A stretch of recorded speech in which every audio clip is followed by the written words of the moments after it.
అలాగే కొద్దిగా unregulated markets లో ఈ విధంగా కొన్నిసార్లు అనవసరంగా సర్జరీలు కూడా ఎక్కువనే జరుగుతున్నాయి. జనరల్ గా ఎలాంటి పరిస్థితుల్లో జరిపోవాలంటే ఆర్థరైటిస్ అనేది ఒక స్పెక్ట్రమ్ ఆఫ్ ప్రాబ్లం అనుకోండి. అంటే మైల్డ్ పెయిన్ నుంచి మీకు సివియర్ గా పూర్తి గడిపి నడవలేని స్టేజ్ వరకు కూడా రావచ్చు. మీకు మైల్డ్ మోడరేట్ గా ఉన్నప్పుడు ఎప్పుడు అవసరం ఉండదు. పూర్తిగా అరిగిపోయి ఉండి డే టు డే లైఫ్ లో అంటే మన డే టు డే పనులు చేసుకోవడం కానీ మన డే టు డే ఉద్యోగం చేసుకోవడం కానీ ప్రొఫెషనల్ సోషల్ రెస్పాన్సిబిలిటీస్ కానీ చేయలేకపోవడము, వీటి వలన లైఫ్ రెస్ట్రిక్ట్ అయిపోవడము, క్వాలిటీ ఆఫ్ లైఫ్, రెగ్యులర్ గా పెయిన్ కిల్లర్స్ వాడాల్సి రావడము, మనకు నిద్ర కూడా డిస్టర్బ్ కావడము, ఇటువంటి సందర్భాల్లోనే నీ రీప్లేస్మెంట్ కన్సిడర్ చేయాలి. దాంతో పాటు దానికి కొరాబరేటివ్ గా మనకు ఎక్స్రేలో కూడా జాయింట్ పూర్తిగా అరిగిపోయింది అని కనపడాలి. మామూలుగా కామన్ గా ఏమంటారంటే పేషెంట్స్ గ్యాప్ వచ్చింది అంటారు. మామూలుగా ఎక్స్రేలో బోన్స్ మధ్యలో గ్యాప్ సహజము. గ్యాప్ ఉందంటే కార్టిలేజ్ ఉన్నట్టు లెక్క. మీకు గ్యాప్ తగ్గిపోయింది, ఆ గ్యాప్ పూర్తిగా మాయమైంది అంటే సివియర్ ఆర్థరైటిస్ ఉన్నట్టు లెక్క. సో ఎక్స్రేలో చూస్తే సింపుల్ లేమని కూడా అండర్స్టాండ్ చేసుకోవచ్చు జాయింట్ రిప్లేస్మెంట్ వరకు వచ్చిందా అని. దీంతో పాటు ఇవన్నీ ఉన్నా కూడా మిగతా హెల్త్ ప్రాబ్లమ్స్ ఎక్కువ లేవా అవన్నీ చూసుకోవాలి. దీనివల్ల పేషెంట్ బెనిఫిట్ పొందుతాడు. ఒకవేళ న్యూరలాజికల్ డిసీజ్ ఉందనుకోండి, ఇది చేసిన తర్వాత కూడా పేషెంట్ ఇంప్రూవ్ కాడు. ఒకవేళ చార్కోట్స్ డిసీజ్ అని వేరే ఉంటాయి, అంటే న్యూరలాజికల్ డిసీజ్ వలన జాయింట్ దెబ్బతిని వాటిలో ఇలాంటివి చేయడం డిజాస్టర్స్ ఫెయిల్యూర్ అవుతాయి. సో ఇవన్నీ అంటే ఆఫ్ కోర్స్ జనరల్ గా డాక్టర్ ఎగ్జామిన్ చేసి తరో ఎగ్జామినేషన్ చేస్తే తెలుసుకోగలరు ఇది మెయిన్ గా దీని నుంచి వస్తుందని చెప్పి. ప్లస్ ఇది ఒకటే ప్రాబ్లమా, మిగతా సిస్టమిక్ ప్రాబ్లమ్స్ ఉన్నాయి, పేషెంట్ సూటబుల్ కాదా సర్జరీకి అని తెలుసుకోగలరు. ఇవన్నీ ఉన్న తర్వాత కూడా కనీసం ఫ్యూ మంత్స్ కన్జర్వేటివ్ ట్రీట్మెంట్ తీసుకోమంటాం. మామూలు ట్రీట్మెంట్ తీసుకొని చాలా మంది ఇంప్రూవ్ అవుతారు.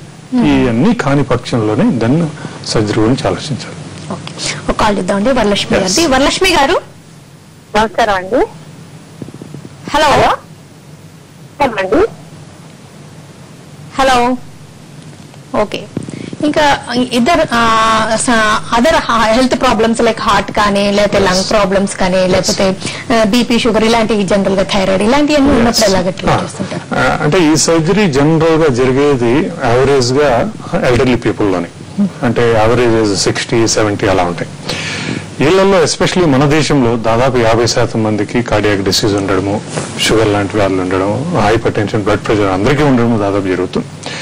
ఇవన్నీ కూడా కంట్రోల్లో ఉన్నంత వరకు రీజనబుల్ గా అంటే డ్యామేజ్ కానంత వరకు సేఫ్ గానే సర్జరీ చేయొచ్చు. సర్జరీ ముందు ఎవాల్యుయేట్ చేస్తాం ఈ కండిషన్స్ అన్ని కూడా, అన్ని రీజనబుల్ వెల్ కంట్రోల్ అనుకుంటే we can proceed with surgery. ఒకవేళ ఈ కంట్రోల్ లేదనుకోండి దెన్ రిస్క్ తీసుకోవాల్సిన అవసరం లేదు, వాడిని కంట్రోల్ చేసి తర్వాత ఆలోచించవచ్చు. మీరు యూకేలో జర్మనీలో ఈ ఫెలోషిప్ ఇవన్నీ చేశారు కదండి, అక్కడికి ఇక్కడికి కంపేర్ చేస్తే ఎలాంటి తేడాలు ఉన్నట్టుగా గమనిస్తున్నారు? అక్కడ అంటే జనరల్ ఏం జరుగుతుందంటే ట్రైనింగ్ విధానం అనుకోవచ్చు, లేదా గవర్నమెంట్ రెగ్యులేటరీ బాడీస్ స్ట్రిక్ట్నెస్ అనుకోవచ్చు, వాటన్నిటి వలన ఎవ్రీథింగ్ దాదాపు యూనిఫామ్ గా ఉంటుంది. క్వాలిటీ ఆఫ్ సర్జరీ కానీ, quality of doctors, quality of hospitals, వాళ్ళు ఫాలో అయ్యే ప్రోటోకాల్స్ అన్ని కూడా దాదాపు బాగా రీసెర్చ్ ద్వారా స్టడీ చేసిన ద్వారా ఏదైతే బెటర్ ఉందో దాన్ని సైంటిఫిక్ గా ఎంచుకోవడము, ఆ పద్ధతిలో ఫాలో అవ్వడము, ప్లస్ డాక్టర్లు చేసే వాళ్ళు కూడా ఆ విధంగా ట్రైన్ అయి చేయడం వల్ల ఆల్మోస్ట్ యూనిఫామ్ గా సక్సెస్ఫుల్ రిజల్ట్స్ వస్తాయి. ఒకవేళ ఏదన్నా తప్పున్నా దాన్ని అనలైజ్ చేయడము, ఆ విధంగా రెండోసారి ఆ పేషెంట్ కు ఇంకొక పేషెంట్ కు జరగకుండా చూడడం, ఇలాంటివన్నీ జరుగుతాయి. ఇండియాలో ఓన్లీ ప్రాబ్లం ఏమంటే అఫ్ కోర్స్ మనకు కూడా చాలా మంచి సర్జన్లు, చాలా మంచి సెంటర్లు, చాలా మంచి రిజల్ట్స్ ఉన్నాయి. But at the same time other end of the spectrum సరైన ట్రైనింగ్ లేకుండా, సరైన ఫెసిలిటీస్ లేకుండా, కాస్ట్ కటింగ్ కోసం, అంటే ఎవరికైనా నేచురల్లీ పేషెంట్స్ కాస్ట్ తగ్గించుకోవాలని అనుకుంటారు. సో వారిని అపీల్ చేసే దానికోసం కాస్ట్ కటింగ్ లో చాలా ప్రోటోకాల్స్ వాడకపోవడము, సర్జరీ చేసే టైంలో చాలా వస్తువులు వాడకపోవడము, కన్జ్యూమబుల్స్ అన్ని తగ్గడం జరుగుతుంది. దీనివలన మీకు సర్జరీ జరగచ్చు, సక్సెస్ కావచ్చు, ఒక 5 ఏళ్ళలో 10 ఏళ్ళలో అది నిలబడచ్చు. బట్ మీకు 20 years 30 years నిలబడాలంటే ఇవన్నీ వాడి పర్ఫెక్ట్ క్వాలిటీ సర్జరీ చేస్తే జరుగుతుంది. సో ఆ విధమైన రెగ్యులేషన్ కానీ, ఎదర్ సెల్ఫ్ కానీ గవర్నమెంట్ రెగ్యులేషన్ కానీ లేదు, ఆ విధమైన స్టడీ కూడా లేదు. అంటే ఇవన్నీ ఎంత కాలం పనిచేస్తున్నాయి, ఎన్ని ఫెయిల్యూర్ ఉన్నాయని ఒక సూపర్విజన్ కూడా లేదు మన దగ్గర. ఒక్క కాల్ ఇద్దామండి. వరలక్ష్మి గారు. నమస్కారం అండి. నమస్తే, చెప్పండి వరలక్ష్మి గారు. నాకు ఈ మోకాల్లో నొప్పిగా ఉందండి. చెప్పండి. హలో, చెప్పండి మా. ఈ మోకాల్లో 2 సంవత్సరాల నుంచి నొప్పిగా ఉందండి డాక్టర్ గారు. ఓకే.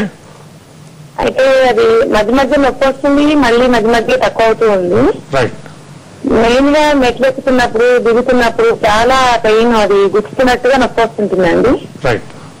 అయితే ఇక్కడ బోన్స్ కీళ్ళ పెయిన్స్ గురించి ఉన్న హాస్పిటల్ వెళ్ళి చూపించుకున్నాను నేను. ఎక్స్రే తీశారండి. తీస్తే అందులో వాళ్ళు ఏమన్నారంటే జాయింట్లు అవన్నీ అరిగిపోయినాయి, దీనికి ఇంజక్షన్ వల్ల కొంత రిలీఫ్ అవుతుంది కానీ పూర్తిగా రిలీఫ్ కాదని అన్నారండి. మీ వయసు ఎంతమ్మా? నా వయసు 50 రీచ్ సార్ ఈ సంవత్సరం. రైట్. ఎస్, అంటే మీ ఎక్స్రే చూస్తే గానీ కరెక్ట్ గా చెప్పలేము మేము. బట్ మీరు చెప్పిన దాన్ని బట్టి చూస్తే మీకు మెయిన్ గా మెట్లు ఎక్కేటప్పుడు, దిగేటప్పుడు, కూర్చొని లేసేటప్పుడు నొప్పి ఉందంటే జనరల్ గా అది నీ క్యాప్, మోకాళ్ళు ముందర ఉంటారు కదా, మోకాళ్ళు చిన్న ఎముక, మోకాళ్ళు చెప్ప అంటాం, నీ క్యాప్ అరగడం వలన ఈ విధంగా కూర్చొని లేసినప్పుడు, మెట్లు ఎక్కి దిగినప్పుడు ఎక్కువ నొప్పి ఉంటుంది, నడిచేటప్పుడు పెద్దగా ఉండదు. రెండోది వెయిట్ పెరిగినా ఈ విధమైన నొప్పులు ఎక్కువ అవుతాయి. సో మీకు నడిచేటప్పుడు పెద్దగా ఎక్కువ నొప్పి లేదు అంటే ప్రాబబ్లీ పూర్తిగా జాయింట్ అరగలేదని అర్థం. డెఫినెట్ గా ఇంజెక్షన్స్ వలన కొంచెం రిలీఫ్ ఉంటుంది, పూర్తి నయం అయితే కాదు. ఒకసారి అరిగిపోయిన తర్వాత అది ఎప్పుడు మళ్ళా పెరగడం కానీ పూర్తి క్యూర్ కావడం కానీ జరగదు. But at the same time కొద్దిగా అరిగినా ఆపరేషన్ చేయించుకోవాలని ఏం లేదు. మీరు మీ జాయింట్ మీకు ఇంకా కార్టిలేజ్ మిగిలి ఉంటే దాన్ని ఎంతకాలం ప్రొలాంగ్ చేయగలమో అంతకాలం చేయాలి. దానికోసం రకరకాల మార్గాలు ఉన్నాయి, వాటిని ప్రొలాంగ్ చేసేదానికి. ప్రదీప్ గారు కాల్ చేద్దామండి. ప్రదీప్ గారు. హలో, నమస్తే, చెప్పండి. హలో ప్రదీప్ గారు, డాక్టర్ గారు చెప్పండి. సార్ చెప్పండి, వింటున్నాను. సార్ మా మదర్ కి నమస్తే సార్. మా మదర్ కి మీ దగ్గర నీ రీప్లేస్మెంట్ చేయించాను సార్. ఓకే, ఎవరి దగ్గర? మీ దగ్గర చేయించాను సార్. రైట్. ఓకే సార్, ప్రస్తుతానికి బాగానే ఉన్నారు, పెయిన్ అని తక్కువ ఉన్నాయి, దానికి చాలా థ్యాంక్ఫుల్ సార్ మీకు. ఓకే, పెయిన్ చాలా తక్కువైంది. థ్యాంక్స్ అండి. ఓకే, అప్రాక్సిమేట్ గా 4 కిలోమీటర్లు నడుస్తున్నారు. 4 అది అడ్వైజబుల్ సార్. అది 4 కిలోమీటర్ వరకు నడుస్తున్నారు సార్. Advisable sir. అది 4 కిలోమీటర్లు నడుస్తున్నారా? అవును సార్, చాలా కంఫర్టబుల్ నడుస్తున్నారు. 4 కిలోమీటర్ వరకు నడుస్తున్నారు. అది ఓకేనా సార్? రెగ్యులర్ కంటిన్యూ చేయొచ్చా? ఓకే. ఆయనకేమైనా ప్రాబ్లం ఉందా నడిచినప్పుడు? నడిచినప్పుడు నొప్పి అదేం లేదు సార్, బాగానే కంఫర్ట్ గా నడుస్తున్నారు ప్రస్తుతానికి. ఓకే. సో ఓకే, ప్రాబ్లం లేకంటే దిస్ నో ప్రాబ్లం అండి. అంటే నడవచ్చు. కొంతమంది అడుగుతారు ఇలా రోజు నడవడం వల్ల ఏమన్నా అరిగిపోతుందా ఆర్టిఫిషియల్ జాయింట్ అని. అలాంటి ఎవిడెన్స్ ఏమీ లేదు. జనరల్ గా ఎంకరేజ్ చేస్తాము. సర్జరీ పేషెంట్ బాగుండి నొప్పి లేకుండా నడవగలిగితే నడవడమే మంచిదని ఎంకరేజ్ చేస్తాం. జనరల్ వాకింగ్ లో, జనరల్ మామూలు డే టు డే యాక్టివిటీస్ లో పెద్దగా అరగడం ఉండదు. ట్విస్టింగ్ ఇంజరీస్ కానీ, ఏదన్నా స్పోర్ట్స్ లాంటివి కానీ, రన్నింగ్ కానీ ఇలాంటి పార్టిసిపేట్ చేయొద్దంటాం. అదర్వైజ్ నడవడము గుడ్. మేము సర్జరీ చేసేదే ఆ రీజన్ కోసం. వాళ్ళ డైలీ మార్నింగ్ వాక్ కానీ చేయగలిగే విధంగా చేస్తాము. సో డైలీ నడవగలిగి నొప్పి లేదంటే సంతోషం. అంటే రీప్లేస్మెంట్ తర్వాత ఇలా 4-5 కిలోమీటర్స్ నడవచ్చు. అండ్ ఇది కూడా గ్రాడ్యువల్ గా పెంచుకుంటూ వెళ్తే మంచిదండి. ఎస్, అంటే యాక్చువల్ గా అయితే సర్జరీ చేసిన మరుక్షణమే అవి పర్మనెంట్ గా ఫిక్స్ అయిపోతాయి. సో అప్పటి నుంచే నడవచ్చు పేషెంట్లు. ఆబ్వియస్లీ వాళ్ళు రికవర్ అయ్యేదానికి కొద్ది టైం పడుతుంది, కొంచెము పెయిన్ ఉంటుంది. ఇనిషియల్ గా ఒక 3 months వరకు కొద్దిగా గొప్ప నొప్పి ఉంటుంది. బట్ వాళ్ళు ఎప్పుడైతే కంఫర్టబుల్ గా ఫీల్ అయ్యి నడవగలుగుతారో అప్పటి నుంచి నడవచ్చు. నడవమని ఎంకరేజ్ చేస్తాం, ఎందుకంటే మిగతా కండరాలు కానీ మంచి కండిషన్ లో ఉంటాయి. షార్ట్ బ్రేక్ తీసుకుందాం. బ్రేక్ తర్వాత ఈ నీ రిప్లేస్మెంట్ ని పార్షియల్ గా, టోటల్ గా ఏ సందర్భాల్లో చేస్తుంటారు, ఆర్థ్రోస్కోపీ కీ హోల్ తో చేసే ఆర్థ్రోస్కోపీ ఎప్పుడు ఏ సందర్భాల్లో చేస్తుంటారు డిస్కస్ చేద్దాం. ఇప్పుడు హలో డాక్టర్ లో షార్ట్ బ్రేక్.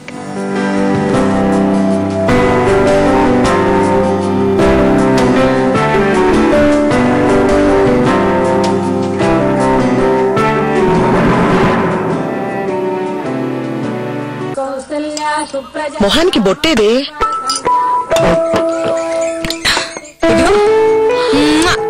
బాయ్ మా. ఓ పద్ధతి లేదు, పాడు లేదు. నేను ఎవరు చేసుకుంటాడో. నాన్న బాయ్. ఎవరికి రాసి పెట్టిందో. ఎవరైనా ఇంటి కోడల కోసం చూస్తారు, ఇండియన్ ఐడల్ కోసం కాదు. కాంతం, శాంతం. నా పెర్ఫార్మెన్స్ మీకు నచ్చినట్లయితే ఇంకా దీనికి సంబంధం దొరికినట్టే. దొరికినట్టే, ఒకటి కాదు చాలా. ఎన్నో లక్షల మందిలాగా మీకు మీ కమ్యూనిటీలోనే ఒక సరైన సంబంధం చూసుకునే అవకాశం ఉండనే ఉందిగా. మరి ఎందుకింత ఆలోచన? వెంటనే telugushadi.com లో రిజిస్టర్ చేసుకోండి. కళ్ళు, చెవులు, ముక్కు, నోరు, చేతులు, కాళ్ళు, మెదడు ఇలా అన్ని అంగాలకి ఒకేసారి పని కల్పించి చేసేదే దొంగతనం. కొట్టేసిన నెక్లెస్ ఎక్కడ దాచా? నీ మెళ్ళో చూడు. ఒక కార్యంలో విజయం సాధించడానికి చాలా మంది సాయపడతారు, కానీ ఒక శత్రువే కారణం అవుతాడు. By resigning your collector's job, you've already failed. I haven't failed. I have just postponed my success. అయ్యో, నువ్వు చిట్టి రేపు కన్నా పిచ్చి స్పీడ్ గా ఉన్నావుగా.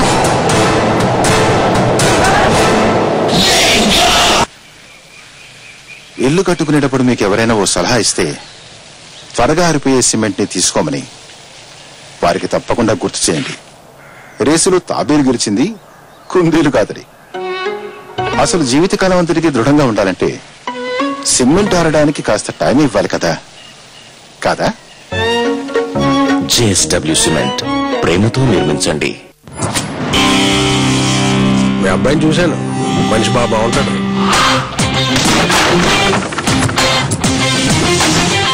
హైటు, ఆ పద్ధతి అది దృష్టిలో పడ్డాడు. అక్షరాలను నిలిపి ఉంచిన అర్థమున్న ఓ పదము కానిదే అర్థముండున. ఆయన నిర్వచనమిచ్చుకో జీవితానికి ఏం చేసిన. కొండ మరీ రిస్క్ లా కనిపిస్తుంది. కురించి కోసం 12 ఏళ్ళు వెయిట్ చేస్తావా, లేదా రిస్క్ ఇప్పుడే తీసుకుంటావా? రిస్క్ లేకపోతే లైఫ్ లో దొరికేది రిస్క్ మాత్రం. భయం లేదు, భయం లేదు, భయమేది లేదు.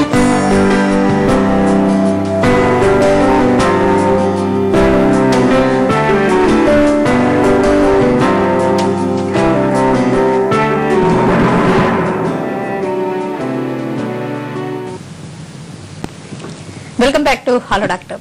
Land mark hospitals senior joint replacement surgeon doctor K Sudheer Reddy గారితో మోకాలు నొప్పులకు నీ రిప్లేస్మెంట్ సర్జరీ ఎప్పుడు తప్పనిసరి, ఈ సర్జరీలో వచ్చిన లేటెస్ట్ డెవలప్మెంట్స్ ఏంటి, వివరాలన్నీ తెలుసుకుంటున్నాం.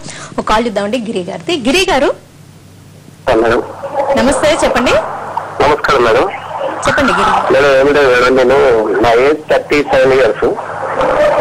అయితే కాళ్ళు బైక్ మీద నుంచి పడేటప్పుడు ACL అని లిగమెంట్ ఒకటి బ్రేక్ అయింది మేడం. అది సార్ గురించి కొంచెం దాని గురించి తెలుసుకోవాలని. రైట్, ఇది ఒక ఇంజరీ అండి. మీకు ఒక యాక్సిడెంట్ వలన మోకాల లోపల జాయింట్ కు స్టెబిలిటీ ఇచ్చేదానికి లిగమెంట్స్ అని ఉంటాయి. బోన్ మధ్యలో ఒక తాడు మాదిరిగా అనుకోండి ఒక విధంగా.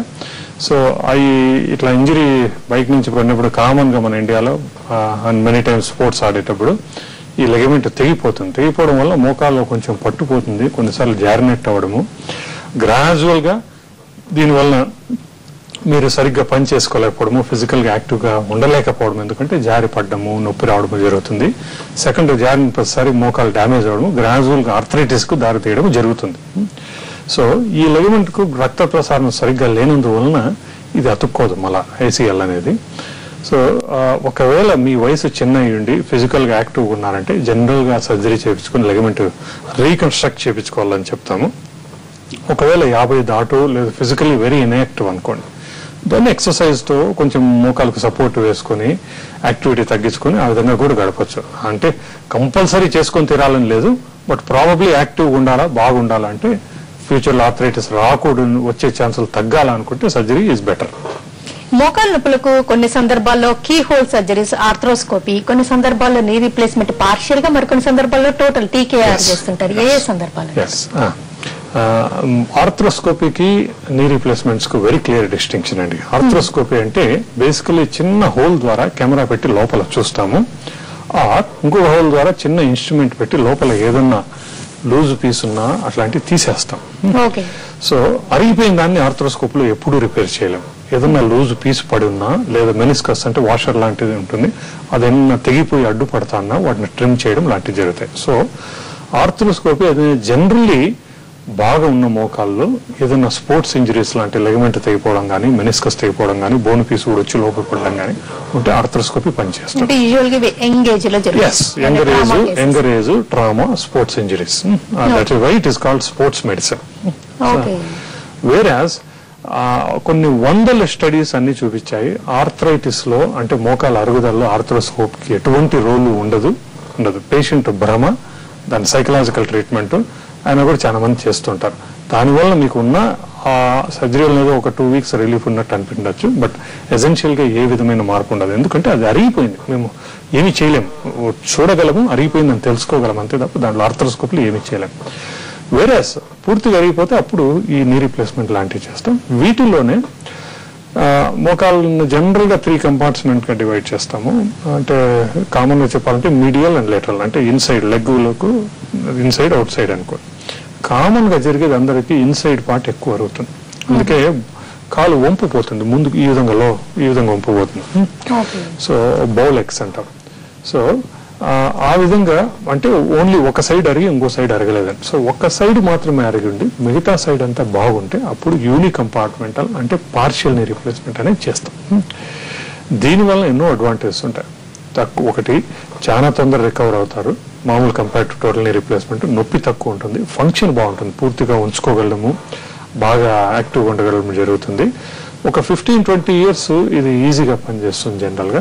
సో తర్వాత ఎస్పెషల్లీ యంగ్ పీపుల్ లో మళ్ళా రెండోసారి నీ రీప్లేస్ మార్చాల్సి వచ్చింది అనుకోండి, దీన్ని మార్చడం చాలా ఈజీ. మొదటే మొత్తం మోకాలు మార్చేసామనుకోండి టోటల్ నీ రీప్లేస్మెంట్, ఆ తర్వాత మార్చడం చాలా కష్టము, చాలా బోన్ లాస్ ఉంటుంది. సో యంగర్ పీపుల్ ఒక పార్ట్ మాత్రమే అరిగి ఉంటే దాంట్లో తప్పకుండా పార్షియల్ నీ రీప్లేస్మెంట్ చేస్తాం. ఒకవేళ అన్ని కంపార్ట్మెంట్లు అరిగి ఉండి కానీ లేదు వెరీ ఎల్డర్లీ అనుకోండి, అప్పుడు మళ్ళా రెండోసారి మళ్ళీ ఎందుకని ఒకటేసారి టోటల్ రీప్లేస్మెంట్ చేస్తాం. శ్రీనివాస్ గారు కాల్ చేద్దాం. శ్రీనివాస్ గారు నమస్తే మేడం. నమస్తే, చెప్పండి మేడం. మా మదర్కి వచ్చేసి సార్ వాళ్ళు మాట్లాడతాను. చెప్పండి శ్రీనివాస్ గారు, వింటున్నాం. అలా మేడం, మదర్కి వచ్చేసి 2 జాయింట్లు ప్లస్ హిప్ అరిగిపోయింది అంటున్నాను సార్. ఓకే. రుమటా ఆర్థరైటిస్ 6 వెన్ను ఉన్నాయి. Right. Bed. Okay. Rheumatoid arthritis లో ఇది జాయింట్ల వ్యాధి అండి, కీళ్ళవాత ఇన్ఫ్లమేటరీ ఆర్థరైటిస్ అంటాము. దీనిలో కామన్ గా మల్టిపుల్ జాయింట్స్ దెబ్బతింటాయి. మీరు చెప్పినట్టు మోకాళ్ళు, హిప్ జాయింట్లు, కొన్నిసార్లు షోల్డర్ జాయింట్లు, ఈ విధంగా మల్టిపుల్ జాయింట్ దెబ్బతినడం సహజము. ఇనీషియల్ గా ట్రీట్మెంట్, మెడికల్ ట్రీట్మెంట్ ఉంటుంది. అంటే జాయింట్లు దెబ్బ తినకుండా ఆపేదానికి ప్రయత్నం చేస్తాం. దెబ్బ తిన్న తర్వాత వాటిని పెద్దగా ఏమి చేయలేము. ఒకవేళ దెబ్బ పూర్తిగా తినిపోయి, పూర్తిగా అరిగిపోయి బాగా సివియర్ గా నొప్పుండి నడవడం ఇబ్బంది పడతా అంటే అది ఎటువంటి ఆర్థరైటిస్ అయినా అల్టిమేట్ గా ప్రాబబ్లీ జాయింట్ రీప్లేస్మెంట్ చేయాల్సి రావచ్చు. మరో షార్ట్ బ్రేక్ తీసుకుందాం అండి. బ్రేక్ తర్వాత మోకాలు నొప్పులు ఉన్నప్పుడు అసలు ఎలాగ మేనేజ్ చేస్తూ రావాలి, శస్త్రచికిత్స తర్వాత ఎలాంటి కాంప్లికేషన్స్ వచ్చే రిస్క్ ఉంటుంది, అసలు ఈ సర్జరీలో వచ్చిన డెవలప్మెంట్స్ గురించి డిస్కస్ చేద్దాం. ఇప్పుడు హలో డాక్టర్ లో షార్ట్ బ్రేక్.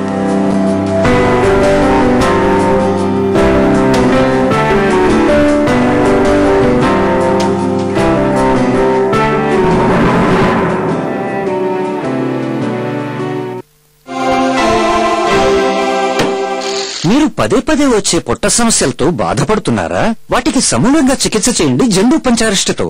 దీన్ని వాడిన వారు చెప్పేది విందని రండి. తరచూ బయట ఎప్పుడైనా తిన్నప్పుడు పదే పదే అజీర్ణం, గ్యాస్, ఎసిడిటీ వస్తూ ఉండేవి. రోజు జండు పంచారిష్ట తీసుకున్నాక ఇప్పుడు బాగుంది. ఈ వయస్సులో ఎక్కువగా అజీర్ణం, గ్యాస్ మామూలే. మరి జండు పంచారిష్టం రోజు తీసుకున్నాను. ఇప్పుడు నా జీర్ణ శక్తి బాగానే ఉంది. ఆయుర్వేదంపై ఆధారితమైన జండు పంచారిష్ట పొట్టలోని సమస్యలపై సమూలంగా పనిచేస్తుంది, జీర్ణశక్తిని దృఢపరుస్తుంది. వాడండి జండు పంచారిష్ట.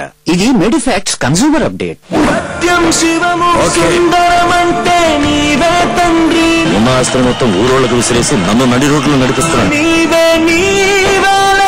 ఒక కార్యంలో విజయం సాధించడానికి చాలా మంది సాయపడతారు, కానీ ఒక శత్రువే కారణం అవుతాడు. By resigning your collector's job, you've already failed. I haven't failed. I have just postponed my success. అయ్యో, ఈ చిట్టి రూప కన్నా పిచ్చి స్పీడ్ గా ఉన్నావుగా.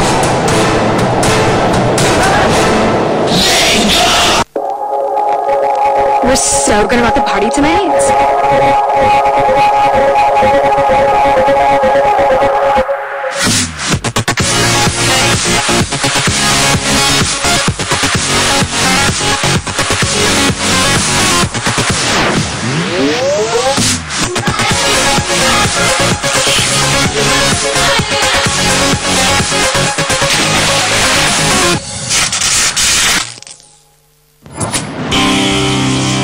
మీ అబ్బాయిని చూశాను, మనిషి బాగా బాగుంటాడు.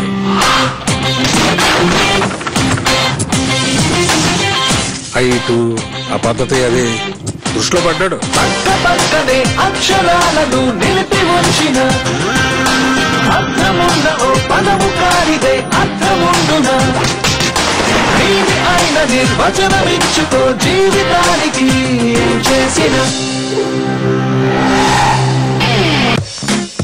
డొమినోస్ యొక్క చీజీ టెంప్టేషన్ ఫెస్టివల్. ఇందులో ఉంది చీజీ వండర్ పిజ్జా, ఇంకా మీ ఫేవరెట్ చీజ్ బర్స్ట్ పిజ్జా ఇప్పుడు రెగ్యులర్ సైజ్ లో. చీజీ హ్యాపీ ఫీలింగ్ ఇది.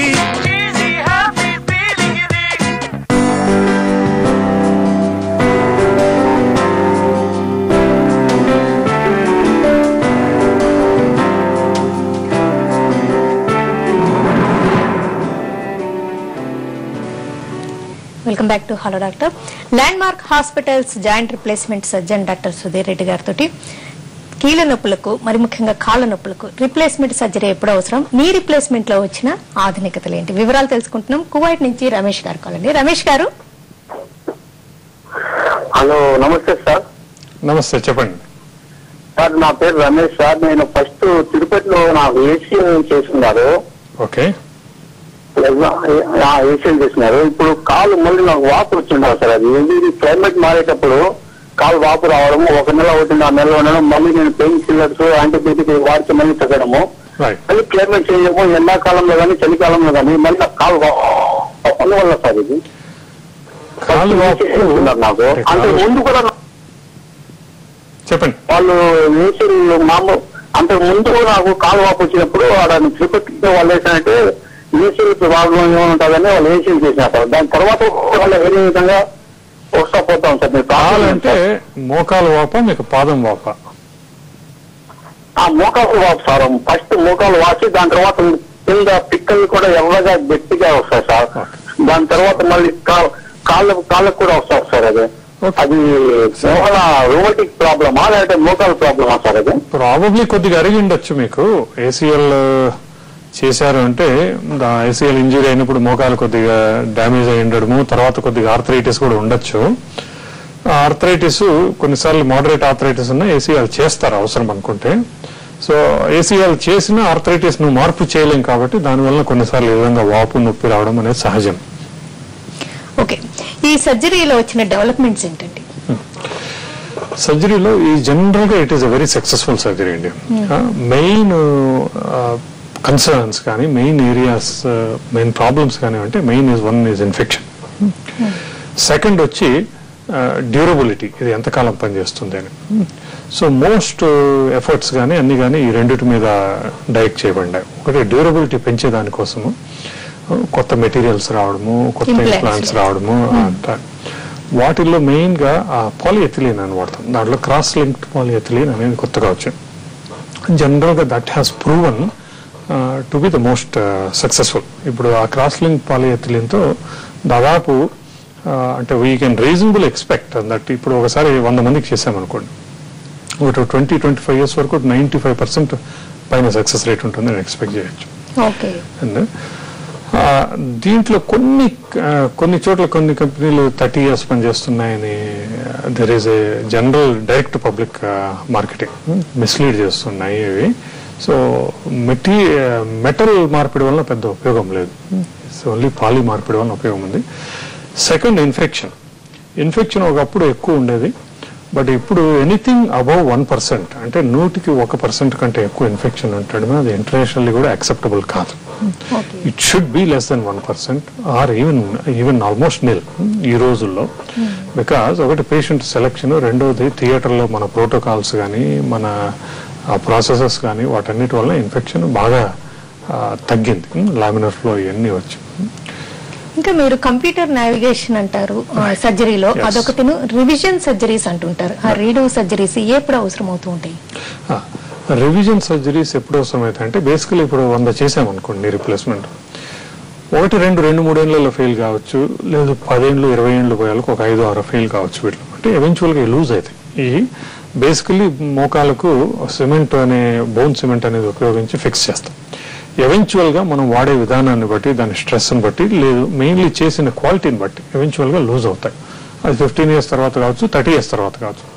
లూజ్ అయినప్పుడు మళ్ళీ రివిజన్ చేయగలమా? ఇప్పుడు ఒక 50 ఏళ్ళ వాళ్ళకి చేసామనుకోండి, ఒక 75 years లో లూజ్ అయింది అనుకోండి, ఈ రోజుల్లో 90 years బతికాలు చాలా మంది ఉన్నారు. సో దాన్ని చేయగలమా? డెఫినెట్ గా చేయగలము.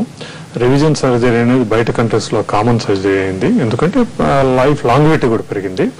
దాన్ని మళ్ళా తీసినప్పుడు ఉండే ప్రాబ్లమ్స్ ఏమంటే బోన్ డ్యామేజ్ అయ్యి బోన్ కొంచెం లాస్ అవ్వడం జరుగుతుంది. సో వాటికి కొన్ని స్పెషల్ రిక్వైర్మెంట్స్ ఉంటాయి. బోన్ సమకూర్చుకోవడము, స్పెషల్ ఇంప్లాంట్స్ వాడడము, ప్లస్ సరైన టైంలో వాటిని పసిగట్టి తొందరగా మారిస్తే కనుక మీకు ఎక్కువ డ్యామేజ్ కాకముందే మారుస్తాం.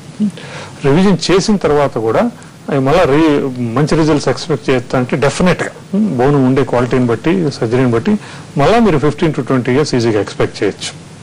నీ రీప్లేస్మెంట్స్ ప్రధానంగా మీరు చెప్పిన దాన్ని బట్టి 3 సందర్భాల్లో ఎక్కువగా జరుగుతూ ఉంటాయి. అంటే వయసుతో పాటు వచ్చే కీళ్ళ అరుగుదల, లేకపోతే రుమటాయిడ్ ఆర్థరైటిస్, కీళ్ళవాతం, లేకపోతే ట్రామా కేసెస్. అంటే ఈ 3 సందర్భాల్లో ఏవి ఎక్కువగా సక్సెస్ఫుల్ గా ఉంటుంటాయి? కొన్ని సందర్భాల్లో వయసుతో పాటు ఆస్టియోపోరోసిస్, ఎముకలు బలహీనంగా మారడం కూడా ఉంటుంది. ఇలాంటి సందర్భాల్లో కూడా ఈ సర్జరీ సక్సెస్ఫుల్ గా జరుగుతుందా? వీటిలో ఈ 3 తీసుకోవాలంటే కొద్దిగా ప్రాబ్లము, కొద్దిగా ఫెయిల్యూర్ ఎక్కువ దేంట్లో ఉంటుందంటే పోస్ట్ ట్రామాటిక్ లో ఉంటాయి. ఎందుకంటే ట్రామా జరిగినప్పుడు ఆ బోన్ కొన్ని చోట్ల డిఫెక్ట్లు ఏర్పడము, ప్లస్ దానికి సపోర్ట్ చేసే స్టెబిలిటీ ప్రొవైడ్ చేసి లిగమెంట్స్ దెబ్బతినడం ఉంటుంది. ఆ లిగమెంట్స్ దెబ్బతిన్నప్పుడు మనం నీ రీప్లేస్మెంట్ బాగా చేసినా కొద్దిగా అన్స్టేబుల్గా ఉండడం, కొద్దిగా పేషెంట్ సాటిస్ఫాక్షన్ తక్కువ ఉండడం జరుగుతుంది. మిగతా రెండిట్లో ఆస్టియోఆర్థరైటిస్ లో, రుమటాయిడ్ ఆర్థరైటిస్ రెండిట్లో ఈక్వల్లీ సక్సెస్ఫుల్ ఉన్నా రుమటాయిడ్ ఆర్థరైటిస్ పేషెంట్స్ ఎప్పుడు ఎక్కువ సాటిస్ఫాక్షన్ ఫీల్ అవుతారు. ఎందుకంటే దానికి ముందు వాళ్ళ లైఫ్ దుర్భరంగా ఉంటుంది, వాళ్ళు నడవలేని పరిస్థితుల్లో ఉంటారు, ఆల్మోస్ట్ వీల్ చైర్ బౌండ్ ఉంటారు. వాళ్ళకు almost it is a life changing surgery. So వాళ్ళు జనరల్ గా చాలా గ్రేట్ఫుల్ పేషెంట్స్ గా ఉంటారు. అంటే ఎందుకంటే మొత్తం లైఫే మారిపోతుంది.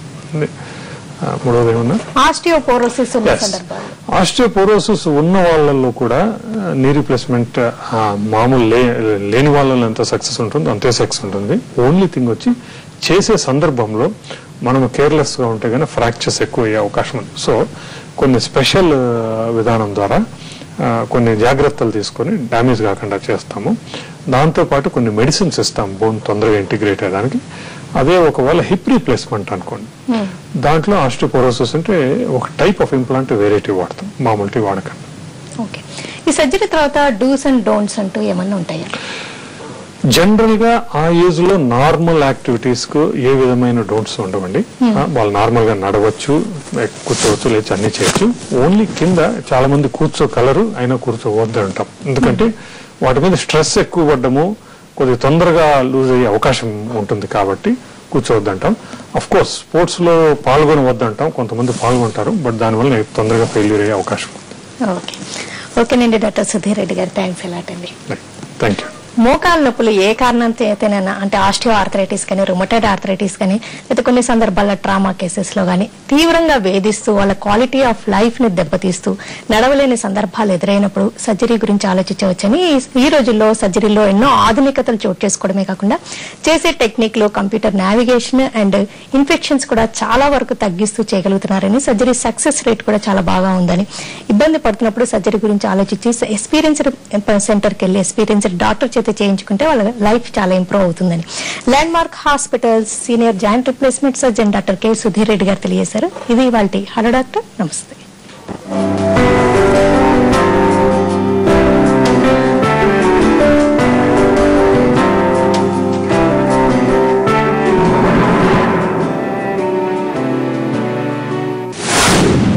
ఈ బులెటిన్ మీకు సహ సమర్పిస్తున్న వారు Fiat All Season Bike Tires.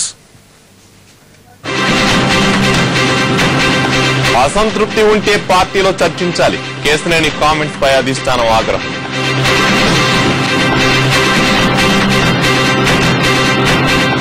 నేతలతో అధికారులకు సమన్వయం లేదు, నాని కామెంట్స్ ను సమర్థించిన నారాయణ.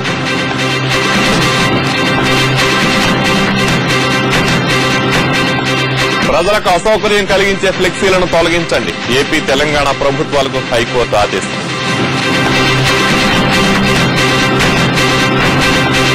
బోడోల ఎరవేతకు ఆపరేషన్ ఆల్అవుట్, రంగంలోకి 9,000 మంది బలగాలు.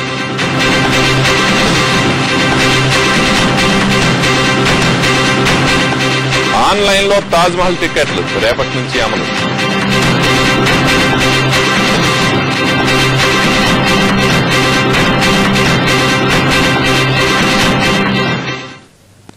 సమన్వయం లేకుంటే అభివృద్ధి బూడిదలో పోసిన పన్నీరే అంటున్నారు ఎంపీ కేశినేని. 6 నెలల పాలనలో బెజవాడకు ఒరిగిందేమీ లేదని అంతెత్తున లేచారు ఆయన.